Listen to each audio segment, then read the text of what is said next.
ओम नमः शिवाय। आज हम आपके लिए एक अत्यंत रोचक और आध्यात्मिक कहानी लेकर आए हैं।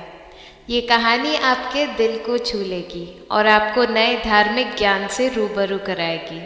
तो बिना किसी देरी के आइए शुरू करते हैं। एक छोटे से गांव में रामू नाम का एक गरीब और ईमानदार आदमी रहता था। रामू अपनी गरीबी के बावजूद भगवान शिव के विश्वास और भक्ति में पूर्ण था। रोज सुबह वो अपनी पत्नी रूपमती और 2 बच्चों के साथ शिव मंदिर जाता और वहाँ अपने दिल से पूजा और आराधना करता। रामू हर दिन अपनी मेहनत मजदूरी से कमाई करता और इस कमाई का कुछ हिस्सा भगवान शिव के लिए एक डिब्बे में जमा करता। रूपमती अक्सर उससे कहती, रामू जी, आप इतनी मेहनत करते हैं और हर दिन थोड़े पैसे डिब्बे में रखते हैं, ये पैसे आप किस लिए जमा कर रहे हैं? रामू मुस्कुराते हुए जवाब देता है, रूपमती, मुझे भगवान शिव के लिए कांवड़ लेकर जाना है, इसीलिए इस गरीबी के कारण मैं अब तक नहीं जा पाया, इसलिए मैं ये पैसे इकट्ठा कर रहा हूँ। रूपमती भी उसकी इस इच्छा को समझती है और उसकी मदद करती है। रामू के बच्चे भी अपने पिता के इस इरादे को लेकर खुश थे और उनकी हिम्मत बढ़ाते हैं। एक दिन जब रामू काम से घर वापस आया तो उसकी पत्नी ने कहा, आज तुम्हारे पास कुछ खुशखबरी है क्या? रामू ने जवाब दिया, नहीं, आज भी कोई खास खबर नहीं मिली, बस एक नए काम की तलाश में लगा हुआ हूँ। तुम्हें पता है भगवान शिव की पूजा और कावड़ लेकर जाना मेरे लिए कितना महत्वपूर्ण है। एक दिन जब रामू एक चबूतरे पर बैठा था और अपने दिन भर की मेहनत के बारे में सोच रहा था, तभी उसने देखा कि एक औरत अपने बच्चे के साथ रास्ते पर रो रही थी। रामू ने उस औरत से पूछा, आप इतनी परेशान क्यों हैं? औरत ने कहा, मेरे बच्चे की तबीयत बहुत खराब है और मेरे पास उसके इलाज के लिए पैसे नहीं हैं। मेरे पास और कोई सहारा भी नहीं है। रामू ने उस औरत को सुना और अपने दिल से उसकी मदद की। उसने अपने डिब्बे से कुछ पैसे निकाले और औरत को दे दिए। ये पैसे ले लो और अपने बच्चे का इलाज करवाओ। औरत पैसे लेकर चली गई और रामू को शुक्रिया अदा किया। रामू का मन बहुत खुश हुआ, लेकिन उसके दिल में एक चिंता थी कि कावड़ लाने के लिए अब पैसे नहीं हैं और पैसे लगेंगे। रामू दिन ब दिन पैसे इकट्ठा करता रहा और अपनी मेहनत से आगे बढ़ता रहा। एक दिन उसने सोचा कि अब कावड़ लाने का समय आ गया है, इसलिए उसने अपने बचे हुए पैसे निकाले और बाजार गया। बाजार में रामू ने एक जोड़ी भगवा रंग के कपड़े और कावड़ और गंगा जल खरीदने के लिए 2 प्लास्टिक के कन्ने खरीदे। जब रामू अपनी यात्रा की तैयारी कर रहा था, तभी उसने देखा कि उसके गांव के 2 और लोग, मनोज और सनोज, भी कावड़ लाने की तैयारी कर रहे हैं। रामू, मनोज और सनोज ने मिलकर कावड़ यात्रा पर निकलने का फैसला किया। निर्धारित दिन को रामू, मनोज और सनोज ने मिलकर कावड़ की यात्रा शुरू की। यात्रा के दौरान वो तीर्थ स्थलों की तरफ बढ़ते गए और अपने भक्ति और श्रद्धा से भर गए। रामू के दिल में भगवान शिव की विश्वास और भक्ति का जज्बा था। यात्रा के दौरान एक दिन जब तीनों के एक जंगल के रास्ते से गुजरते थे, तभी अचानक बारिश हो गई। जंगल के इस भारी पेड़ के नीचे बैठकर उन्होंने बारिश से बचने की कोशिश की, लेकिन वो भी भीग गए। रामू को बारिश से ठंड लग गई और उसे बुखार चढ़ गया। जंगल की यात्रा में बारिश के बाद रामू की तबीयत खराब हो गई थी। वो चक्कर खाकर गिर गया और मनोज और सनोज ने उसे संभाला। मनोज ने कहा, रामू, तुम्हारी तबीयत बहुत खराब लग रही है, तुम्हें यात्रा से वापस घर चले जाना चाहिए और इलाज करवाना चाहिए। रामू ने कहा, नहीं, मैं वापस तो नहीं जाऊंगा। मैं हर हाल में कावड़ लेकर अपने भगवान शिव को दर्शन देना चाहता हूँ।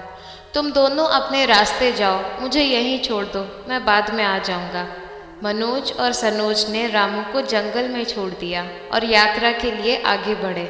रामू अब भी अपनी भक्ति और विश्वास से भरपूर था और उसने अपने जज्बे को बनाए रखा।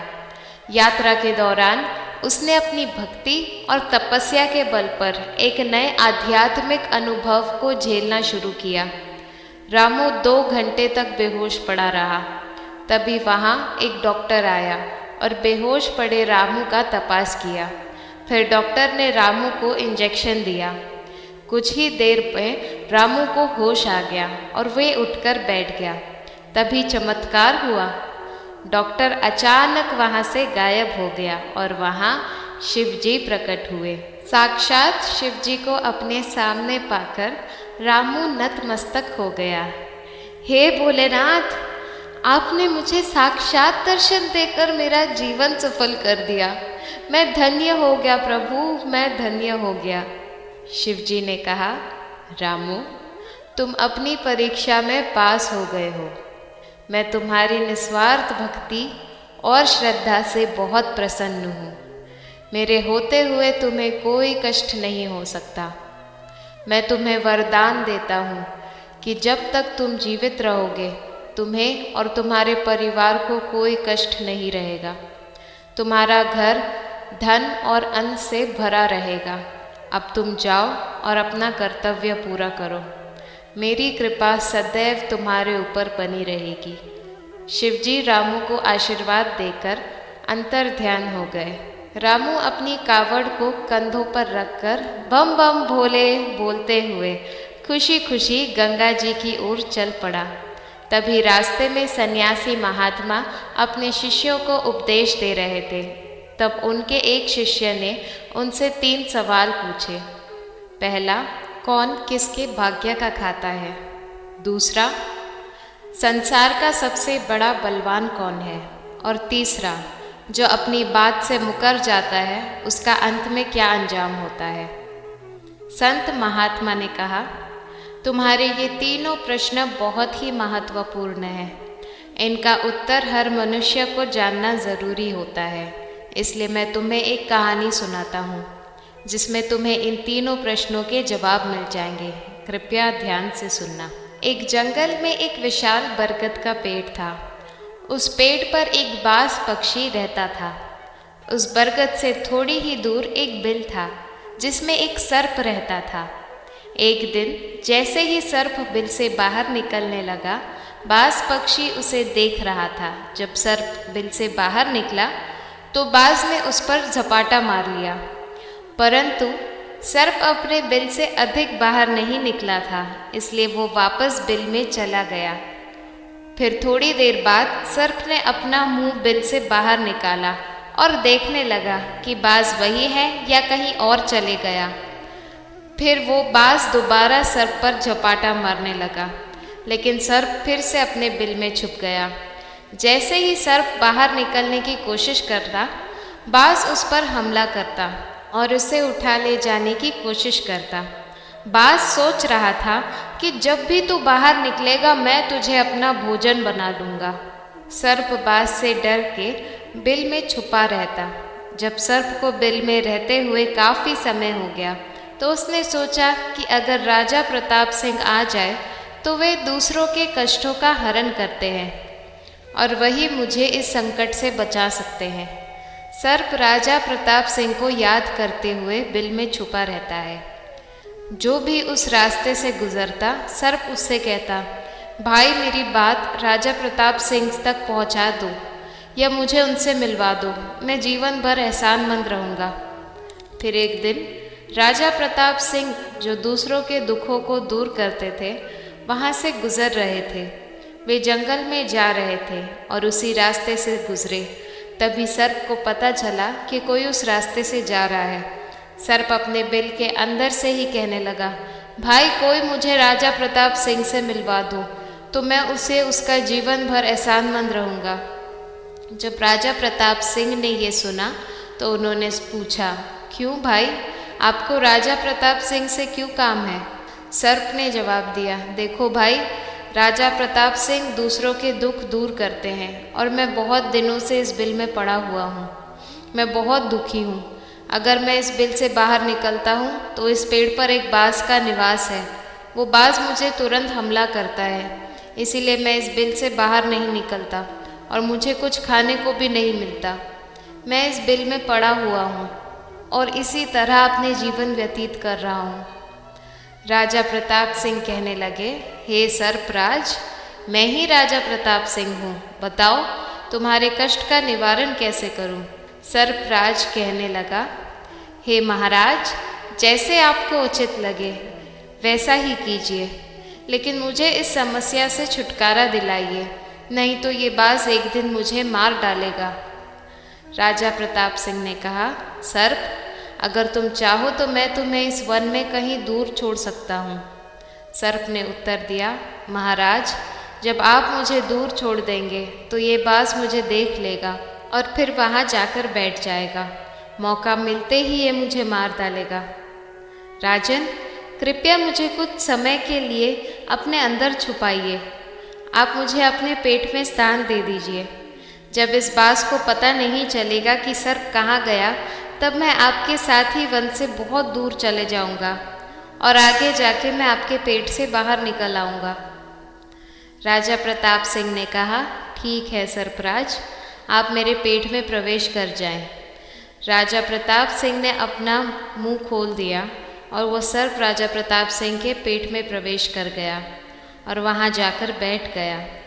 जब राजा प्रताप सिंह वन में आगे बढ़े और काफ़ी दूर पहुँच गए तो उन्होंने कहा, हे नागराज, अब आप मेरे पेट से बाहर आ जाइए। अब ये सुनसान वन है, यहाँ कोई बाज आपको परेशान नहीं करेगा। ये सुनकर नागराज ने कहा, नहीं महाराज, अब मैं आपके पेट से बाहर नहीं निकलने वाला हूँ। राजा प्रताप सिंह ने कहा, क्यों भाई, आपने तो मुझसे वादा किया था कि आप मुझे सुनसान वन में छोड़ देंगे और मेरे पेट से बाहर आ जाएंगे। अब क्या हुआ? सुनसान वन आ गया है, अब आप बाहर निकलिए। सर्प ने कहा, देखो महाराज, जैसे आनंद आपके पेट में है वैसा उस बिल में नहीं मिलता। अब मैं आपके पेट से कभी बाहर नहीं निकलूँगा।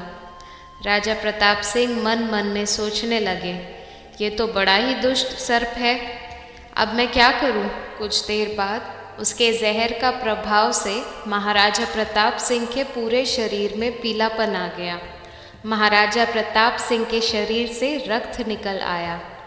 राजा प्रताप सिंह मन में सोचने लगे, अब अगर मैं राजधानी वापस जाऊंगा तो ये संभव नहीं है, क्योंकि मैं इस वक्त गरीब हो गया हूँ और मुझे इस वन में रहकर ही इस नागराज से भी छुटकारा पाना है।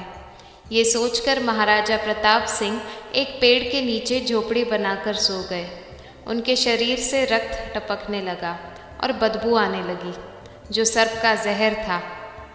सर्प कुंडली मारकर राजा प्रताप सिंह के पेट में बैठा हुआ था। राजा प्रताप सिंह उस जंगल में एक कौड़ी की तरह पड़े हुए थे। उसी समय रुपस्ती नामक की एक प्रसिद्ध जनपद और वहाँ के महाराज ध्वज थे। ध्वज की 3 बेटियाँ थीं और वो बहुत अहंकारी और अभिमानी राजा थे। एक दिन राजा ध्वज ने अपनी तीनों बेटियों से पूछा, बेटियों, तुम किसके भाग्य का खाती हो? 2 बेटियाँ डर से बोली, पिताजी, हम तो आपके भाग्य का ही खाते हैं। लेकिन उनकी एक बेटी, जिसका नाम चित्रा था, उसने कहा, नहीं पिताजी, मैं किसी के भाग्य का नहीं खाती, मैं तो सिर्फ अपने ही भाग्य का खाती हूँ।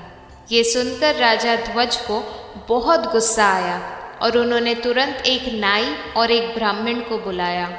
राजा ने कहा, इन दोनों बेटियों का रिश्ता किसी राजा के यहाँ करवा दो और इस बेटी का रिश्ता किसी कोढ़ी, कलंक या अपंग व्यक्ति से करवा दो। राजा के आदेश मिलते ही नाई और ब्राह्मण तीनों बहनों के रिश्तों की तलाश में निकल पड़े। उन्होंने राजा ध्वज की 2 बेटियों का रिश्ता राजाओं के घर में करवाया, लेकिन तीसरी बेटी के लिए रिश्ता ढूंढते हुए वे उसी जंगल में पहुँचे जहाँ राजा प्रताप सिंह अपनी झोपड़ी में कोढ़ी की हालत में पड़े हुए थे और उनके शरीर से कोढ़ी बह रहा था। राजा प्रताप सिंह को देखकर नाई और ब्राह्मण ने सोचा कि इससे अच्छा व्यक्ति हमें नहीं मिलेगा, इसीलिए इसके साथ ही राजा की बेटी का रिश्ता कर देते हैं। इस तरह राजा प्रताप सिंह के साथ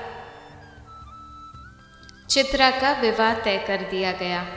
राजा ध्वज ने जल्दी से चित्रा को जंगल में ले जाकर राजा प्रताप सिंह से विवाह करवा दिया। राजा प्रताप सिंह, जो एक महापराक्रमी राजा थे, समय की लपेट में आ गए थे और एक साधारण जीवन जी रहे थे। चित्रा, जो अपने पति राजा प्रताप सिंह की सेवा करती थी, अपने जीवन में दुखी थी, जबकि उसकी 2 बहनें बड़े बड़े राजाओं के घर में गई और ऐशो आराम की जिंदगी जी रही थी। कहते हैं, जो अपने नियम और सिद्धांतों पर चलता है और धर्म का पालन करता है, ईश्वर उससे हमेशा सुखी रहता है। इसीलिए जब चित्रा और राजा प्रताप सिंह अपनी झोपड़ी दिन में गुजार रहे थे, तो उसके पास एक पीपल का वृक्ष था और उसके नीचे एक सर्प का बिल। एक दिन रात के समय जब राजा प्रताप सिंह सो रहे थे और चित्रा उनकी सेवा कर रही थी, तब बिल से एक सर्प बाहर निकला और राजा प्रताप सिंह के पेट में मौजूद सर्प से कहा, अरे दुष्ट, तू अपने वचन से मुकर गया है। तू कितना गलत किया है, तुझे शर्म नहीं आई? इतने समय में राजा प्रताप सिंह ने कितने ही जीवनों का दुख दूर किया है। अगर कोई सुन रहा हो तो मैं तेरी मौत का उपाय बताता हूँ। अगर कोई गंगा जल लाकर इस राजा को पिला दे तो तू तुरंत 100 टुकड़ों में बंटता और मल से रास्ते से बाहर निकल जाएगा। राजा के पेट के अंदर बैठा सर्प दूसरे सर्प से कहने लगा, तेरे जैसा मैंने कभी नहीं देखा, जो धन के खजाने पर कुंडली मारकर बैठा है। अगर ये धन मानव समुदाय के कल्याण के लिए लगाया जाता तो ना जाने कितने लोगों का भला होता। मैं भी तेरी मौत का उपाय बताता हूँ, अगर कोई सुन रहा हो तो कोई पीपा तेल गरम करके तेरे बिल में डाल दे तो तू तुरंत नष्ट हो जाएगा, और इस बिल वाले स्थान की खुदाई करेंगे तो वहाँ पर धन संपत्ति मिलेगी। चित्रा बड़े ध्यान से सुन रही थी। चित्रा ने सोचा, ये राजा प्रताप सिंह है और इनके पेट में एक सर्प बैठा हुआ है, इसीलिए महाराज के शरीर से कोड़ी बाहर आ रही है। बेचारी चित्रा एक आश्रम पर पहुंचती है और वहाँ के महात्मा से अनुरोध करती है कि मुझे 1 गिलास गंगा जल चाहिए। महात्मा ने पूछा, तुम कौन हो और गंगा जल का क्या करोगी? चित्रा ने कहा, मुनि, मैं राजा ध्वज की बेटी चित्रा हूँ और मेरे पति के लिए मुझे दवा के रूप में गंगा जल चाहिए। महात्मा ने उसे 1 गिलास गंगा जल दे दिया। चित्रा गंगा जल लेकर जल्दी से राजा प्रताप सिंह के पास पहुँच गई और कहा, महाराज, ये दवा आपके कोड़ी को ठीक करने के लिए है, कृपया इसे ग्रहण कीजिए। राजा प्रताप सिंह ने गंगा जल पी लिए और जैसे ही उन्होंने इसे पिया, उनके पेट में जो सर्प था वो तुरंत 100 टुकड़ों में बंटता और नष्ट हो गया। सर्प धीरे धीरे राजा के शरीर से मल के रास्ते से बाहर निकल गया। अब राजा का कोड़ी धीरे धीरे ठीक होने लगा और कुछ ही दिनों में वे पूरी तरह से स्वस्थ हो गए। अब चित्रा राजा प्रताप सिंह से कहने लगी, महाराज, मैं एक स्त्री हूँ और इस शहर में नहीं जा सकती। आप शहर में जाए और एक पीपा तेल लेकर आए। राजा प्रताप सिंह ने चित्रा से पूछा, चित्रा, तुम उस तेल का क्या करोगी? चित्रा ने कहा, महाराज, पहले आप तेल का पीपा लेकर आइए, फिर मैं आपको बताती हूँ। राजा प्रताप सिंह ने चित्रा की बात सुनकर बाजार से एक पीपा तेल लेकर आए। चित्रा ने वहाँ आग जलाई और तेल को गरम किया। गरम तेल को सर्प के बिल में डाल दिया। जैसे ही सर्प की मौत हो गई, चित्रा ने राजा प्रताप सिंह से कहा, महाराज, अब इस स्थान की खुदाई करिए। राजा प्रताप सिंह ने खुदाई की तो वहाँ से अपार धन और संपत्ति निकल आई। चित्रा ने कहा, महाराज देखिए, मैं जानती हूँ कि आप जैनराज राजा प्रताप सिंह हैं, लेकिन मेरे पिता ने मुझे अपमानित किया था और मुझे एक कोड़ी दे दिया था, परंतु मैं अपने भाग्य की मालिक हूँ, इसीलिए इस स्थान पर मेरे पिता के महल से भी अच्छा महल बनना चाहिए। राजा प्रताप सिंह ने कहा, चित्रा, तुम ऐसी बातें क्यों कर रही हो? हम राजा हैं, यहाँ महल क्यों बनाएंगे? चलो काशी नगरी चलते हैं। लेकिन चित्रा ने काशी नगरी चलने से इनकार कर दिया। राजा प्रताप सिंह ने उस वन में एक शानदार महल का निर्माण करवा दिया। इस संसार में सबसे बलवान समय होता है और कोई बलवान नहीं होता। जिसका समय अच्छा होता है वो आगे बढ़ता है और जिसका समय खराब होता है वो पाटन की ओर अग्रसर होता है। राजा ध्वज पर एक अन्य राजा आक्रमण कर देता है और उस आक्रमण में राजा ध्वज पराजित हो जाता है। अपने परिवार के साथ अपनी जान बचाने के लिए वो उसी वन में आ जाता है।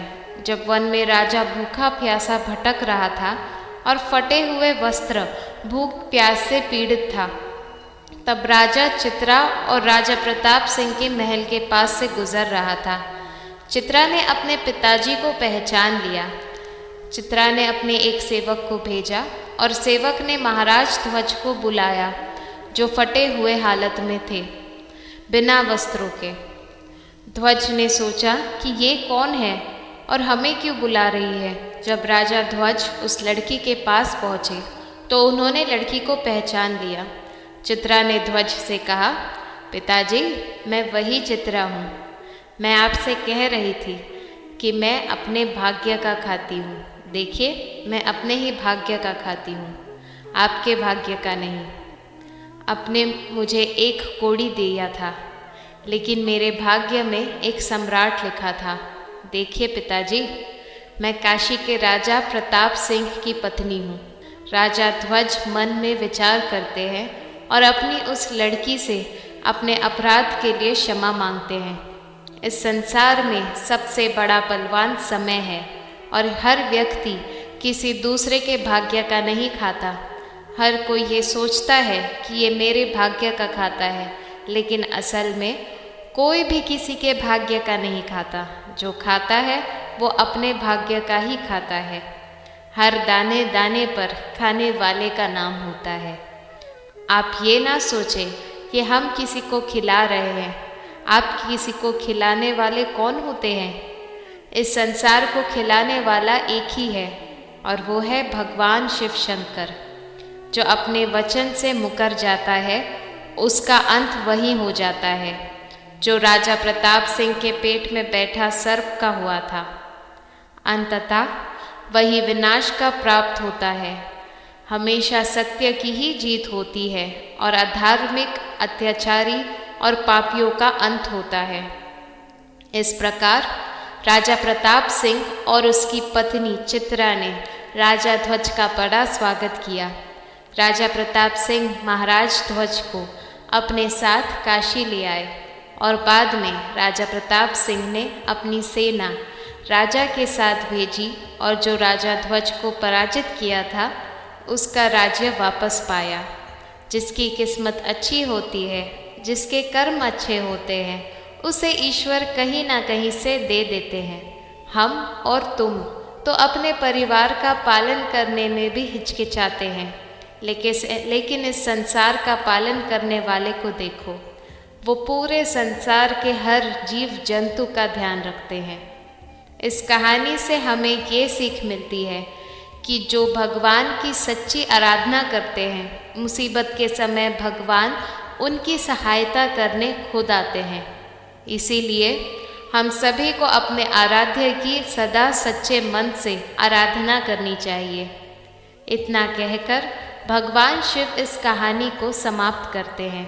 इस वीडियो को बोलते वक्त अगर कोई त्रुटि हो गई हो तो मैं क्षमा चाहती हूँ। उम्मीद है कि आप सबको ये वीडियो पसंद आई होगी। अगर आप शिव के सच्चे भक्त हैं तो कृपया हमारे चैनल भक्ति के ब्रह्मांड को सब्सक्राइब करें, वीडियो को लाइक करें और कमेंट में हर हर महादेव ज़रूर लिखें। मिलते हैं अगले वीडियो में। धन्यवाद।